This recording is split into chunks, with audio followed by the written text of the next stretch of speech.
guys, mag-best talaga mali ito. Bagtarin natin itong galunggong. So ay pang bumaliktad guys. Ay pang pabaliktad oh. Yun. Ayun ang pabaliktad. Ay ganun pala. Yun. Palito na yan guys. Mga isang minuto na lang nakasalang yan. So, update tayo din sa ating gulay. Lalakatan natin ang konting apay natin. Haluin din natin.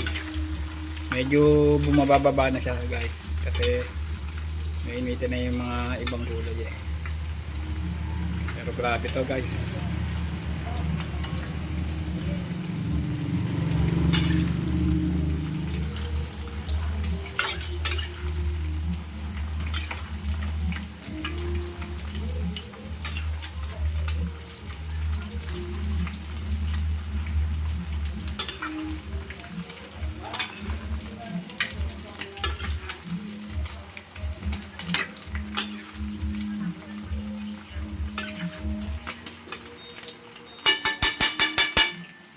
Okay, ito guys, patayin na natin itong ating sa isda.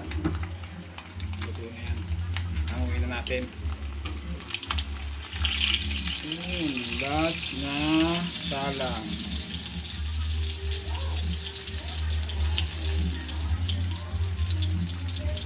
Tumbaya. Palagay ko tumba dito ang 1 kilo guys.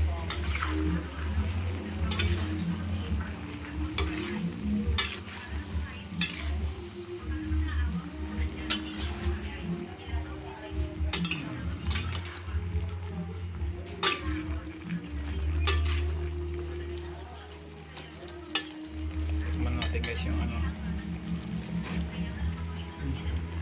kabang. So guys, lagyan natin ng konting toyo para pampakulay lang guys. Toyo.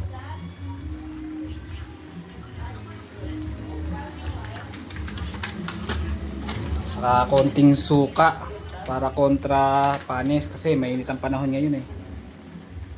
Konti lang naman. Tapos konting asin.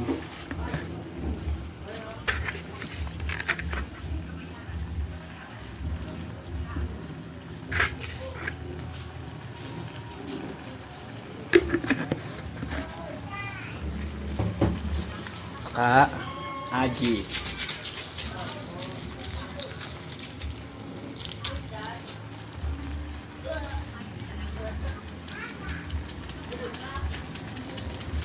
Tak tak tak.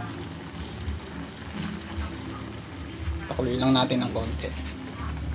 Tapos bago natin yung halay para maano man lang yung konting suka maluto. Gawin natin guys.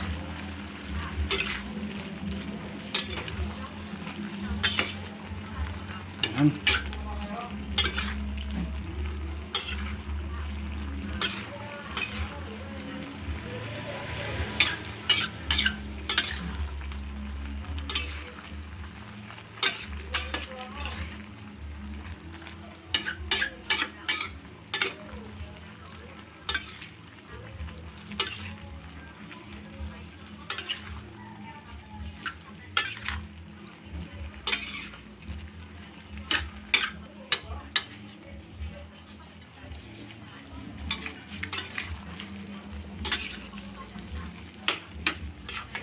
Guys, ibalik na natin yung atay na tinanggal natin kanina.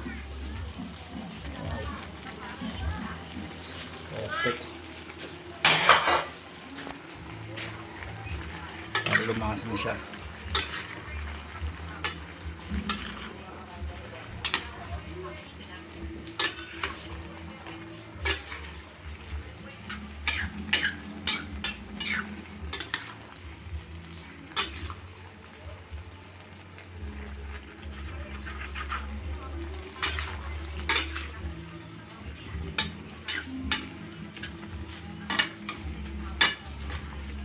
Tapos, lagyan natin itong uling ingredients natin guys. ang ating Mamacita oyster sauce.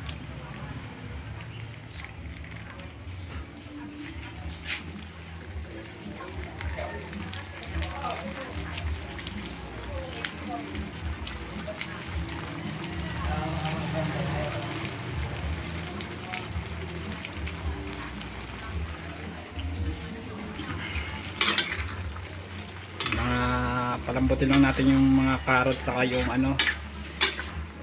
sayote, tapos goods na to guys.